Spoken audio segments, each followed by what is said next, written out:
En découvrant ces illustrations, moi j'ai trouvé ça extraordinaire parce que c'est vrai qu'on était toujours habitué à voir du Binon en petit format sur des albums et de voir brutalement le travail qui a été fait par Victor et la façon dont il travaillait notamment l'ancrage et les couleurs.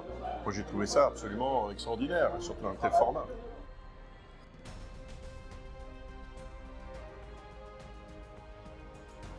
Dans la reproduction qui me touche le plus, c'est probablement celle que je vais avoir chez moi, c'est celle qui se retrouve avec la tête de Bugdani, Tucson, le porte-avions et l'avion derrière, parce que pour moi, ça résume parfaitement la série et ce que voulait raconter mon père.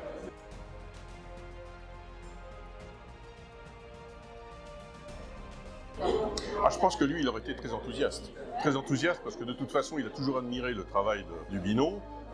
Et c'est vrai que la façon dont c'est représenté, avec différents formats, différents supports, c'est absolument superbe. Moi, je suis admiratif.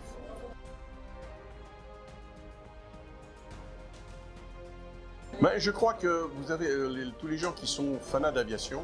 Ce qui est extraordinaire dans Bugdani, c'est que vous faites une rétrospective un peu de l'histoire de l'aviation des années 50 jusqu'aux années 60-70.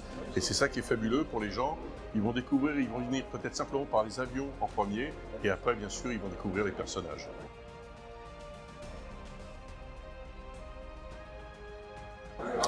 Pour moi, c'est toute mon enfance. C'est ça qui est extraordinaire, parce qu'effectivement, c'était la première série que mon père a créée, et derrière, ça me remémore des souvenirs des années 50, 60, et effectivement, pour moi, c'est assez extraordinaire.